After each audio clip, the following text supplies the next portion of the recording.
통치가 철회될 때까지, 이 땅에 전쟁 위협이 없어질 때까지, 진정한 평화가 올 때까지. 지금 평창 동계올림픽 즈음에서 남과 북의 대화가 오고 가고, 그리고 다양한 스포츠와 문화 교류에 대한 이야기들이 오고 가고 있습니다. 그래서 오랜만에 평화에 대한 평화의 분위기가 다시 이렇게 한반도에 깃들고 있는 것 같습니다. 근데 상무국장님은 네. 이번 동계올림픽에서 어떤 종목에 가장 관심이 있으십니까? 여자 아이스하키요. 그렇죠. 아무래도 많은 분들이 여자 아이스하키 단일팀이 구성되다 보니까 이 종목에 대해서 가장 많은 관심을 갖고 있는 것 같은데요. 이렇게 남과 북의 화해와 협력의 분위기들이 오고 가고 있습니다. 그런 게 고조되고 있는데 이 와중에도 이것을 또 회방 놓는 사람들이 있지 않나 생각이 됩니다. 그래서 오늘 수요평화 뉴스에서 그런 것들에 대해서도 함께 언급을 할 것 같은데요. 첫 번째 뉴스부터 소개해 주시기 바랍니다. 제가 소개해 드려야 되죠? 네. 첫 번째 뉴스는요. 트럼프가 얼마 전에 트럼프 미 대통령이 얼마 전에 연두교수에서 오늘 현지 시간으로 30일이라서 네, 미국 시간으로 30일, 한국 시간으로는 오늘 방금 발표했습니다. 맞습니다. 연두교서를 발표했습니다. 관련 내용을 좀 소개해 주셨으면 좋겠는데요. 한 5가지 정도로 정책을 제시했는데 우리 한반도의 평화와 관련된 이야기만 소개해 주시면 될 것 같습니다. 네, 연설을 80분 동안 했다는데요. 80분의 대부분은 미국 경제를 어떻게 살릴 것인지, 그리고 미국 내에 있는 규제들을 어떻게 없애서 경제를 발전시키고 일자리를 만들어낼 것인지에 대한 내용이었습니다. 맨 마지막 부분에 미국의 안보와 관련해서 이야기를 했었는데 여기에 이제 북한에 대한 언급이 있었습니다. 주 내용은 북한의 핵무기가 미 본토를 위협할 수 있는 실질적인 위협이다라고 이야기를 했고, 미국은 이것에 대해서 아주 적극적으로 개입해서 해결을 할 것이라고 이야기를 했습니다. 이것에 대한 해석은 언론이 하기 나름이지만 어쨌든 지금의 미국은 몇 년 전에 북한을 대했던 것, 어떤 북한의 위협이 말로만 그치는 것이 아니라 미 본토, 하와이와 괌이 아닌 미 본토를 위협할 수 있는 무기가 날아올 수 있다는 것을 대통령이 직접 인정을 한 것이고요. 그렇다면 미국의 선택은 다시 한번 대화와 협상밖에 없습니다. 실질적인 무기가 날아올 수 있는데 이것을 대고 전쟁을 할 수는 없겠죠. 그래서 더욱더 이제 미국이 실질적으로 북한과 대화에 나설 수밖에 없음을 다시 한번 보여주고 증명해줬던 연설이었던 것 같습니다. 네, 그래서 저희 지금 뒤에 보이는 제목처럼 북미는 대화 테이블로 빠르게 이런 대화 테이블이 마련되어졌으면 좋겠습니다. 그런데 이 와중에 또 미 합참은 한미연합 군사훈련에 대해서 언급을 했더라고요. 네, 소개해 주시기 바랍니다. 네, 공식적으로는 평창 동계올림픽이 열리는 기간 내에서만 군사훈련이 중단되는 것이기 때문에 미국의 합참과 한국의 국방부 관계자는 동계올림픽이 끝나면 3월 중순부터 25일인가요? 이때부터 군사훈련을 정상적으로 재개한다라는 입장을 다시 한번 확인해 줬습니다. 평창 동계올림픽을 위해서 군사훈련을 중단하는 것이 아니라 한반도의 평화와 북미 간의 대화를 위해서 군사훈련이 중단이 돼야겠죠. 그래서 일시적인 지금의 3월달까지 중단하는 것이 아니라 계속해서 중단이 되어야만 북미 대화가 시작할 수 있고, 이 북미 대화를 북한과 미국 사이의 평화협상, 평화협정으로 이어갈 수 있을 것입니다. 네, 맞습니다. 말씀하셨던 것처럼 평창 동계올림픽이 끝난 이후에도 잠시 중단된 한미연합 군사훈련이 영원히 중단되고 영원히 그냥 폐기가 되었으면 좋겠습니다. 다음은요, 송영무 국방부 장관이 북핵에 대해서 또 한마디 했다고 해요. 네, 그 싱가포르에서 열리고 있었던 포럼에 참가한 국방장관이 다시금 북한에 완전하고 검증 가능하며 불가역적인 방법의 비핵화를 이야기를 했습니다. 우리는 북한의 핵을 인정할 수 없으며 우리의 최종적인 목표는 북한이 핵을 포기하도록 만드는 것이다라고 발언을 했고요. 그래서 전쟁이 나면 북한의 무기가 미국을 쏜다면 그 북한은 지도상에서 없어질 것이다라는 발언을 하기도 했는데, 여기서 이제 가장 중심적으로 봐야 될 거는 다시 한번 비핵화를 강조를 했다는 것인데요. 네. 전 세계 각국 중에서 한반도 비핵화, 북한의 비핵화를 제일 많이 얘기하고 있는 나라가 한국인 것 같습니다. 미국에서는 지금 백악관이나 그런 데에서는 공식적으로 그런 언급이 많지 않은데 유독 지난번에 강경화 외교부 장관이 밴쿠버 가서 또 그런 얘기를 했었고 문재인 대통령이 신년사에서 다시 한번 얘기를 했었고 국방장관이 이런 얘기를 했었는데요.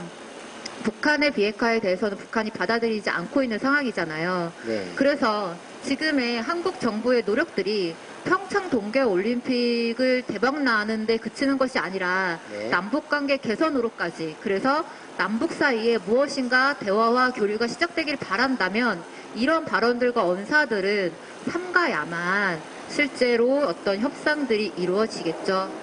네, 맞습니다. 우린 지금 경험하고 있지 않나 생각합니다. 작년까지만 해도 정말 남북 사이에서는 한반도 주변에서 쉴 새 없이 군사훈련이 벌어짐으로 인해서 군사적 긴장이 최고조에 달하고 있었는데요.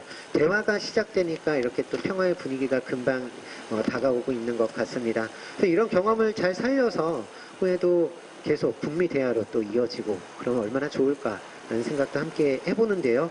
근데 네. 이렇게 평창 올림픽을 계기로 해서 어쨌든 평화의 분위기가 좀 생겨나고 있는데 네. 이 과정에서 또 대북 제재 위반이다 뭐 여러 가지 교류와 협력을 하는데 뭐 네. 이런 얘기들이 자꾸 나오고 있어요. 네. 관련한 얘기도 좀 해주시기 바랍니다. 평창 동계올림픽이 열리기 직전 개막식 전날에 북한의 열병식이 진행되는 것에 대해서 도발과 군사위협이라고 얘기를 하는 언론들이 정말 많은데요. 네. 통일부 장관도 인정했듯이 북한의 열병식은 북한 내부의 행사지 평창 동계올림픽이나 이런 것과 연관시켜서 하는 일들이 아니잖아요. 네. 그럼에도 불구하고 한미연합 군사훈련을 중단했는데 북한은 열병식을 한다라면서 이것을 다시금 비교하면서 얘기하는 사람들도 있는데 이건 비교할 게 아니죠. 열병식, 그 군인들이 행진을 하는 것과 항공모함을 동원한 전투기들이 들어와서 군사훈련을 하는 것은 차원이 다른 문제인데 그것을 그렇게 비교하는 언론도 정말 많고 또 하나는 오늘 아시아나 전세기를 타고 남한의 스키 선수들이 북한의 마식령 스키장에 가서 훈련을 시작했습니다. 오늘 해서 내일 돌아오는데요. 이거 가지고도 비행기가 북한에 직접 날아가는 것에 대해서도 유엔 제재, 미국 제재 위반이라고 그렇게 해서는 안 된다라고 얘기하는 사람들이 정말 많았습니다. 미국 또한 이것을 반대했는데요. 미국의 대북 제재 내용 중에 북한에 들어가는 비행기는 6개월 동안 미국에 못 들어온다라고 해서 이 아시아나 비행기가 들어가 버리면 미국에 들어가는 아시아나 비행기들이 이제 문제가 되니까 이것을 끝까지 미국이 반대를 했고 끝까지 한국 정부가 협의하면서 오늘 아침 10시에 겨우 마식령 스키장에 가는 일도 있었습니다. 또한 더 어이없던 거는 뭐냐면 취소가 되었습니다마는 금강산에서 남북의 합동문화제가 열리게 되어 있었는데 네. 합동문화제를 하면 전기가 필요하지 않겠습니까? 이 전기를 돌리려면 발전기가 필요하고 여기에 들어가는 기름이 있습니다. 이 기름을 남한 정부가 싣고서 금강산에 가져가기로 되어 있었는데 그러니까 필요한 문화재 행사에 필요한 전기를 남한 정부가 책임지겠다는 거였었죠. 이것에 대해서도 유엔 제재 위반이라고 얘기하는 사람들이 매우 많았습니다. 유엔 제재에 의하면 북한에 기름이 들어가면 안 되는데 이것을 들어가게 했다면서 유엔 제재 위반이라고 얘기를 하는데 상식적으로 얘기하면 한국 정부의 행사에 북한이 이제 금강산에서 같이 문화 행사를 하는데 한국 정부가 당연히 기름을 가져가는 게 맞겠죠. 전기도 당연히 대책을 세워야 되는 게 맞겠고. 그래서 하도 반발이 심하니까 한국 정부가 그러면 남는 기름은 우리가 꼭 반드시 가져오겠다.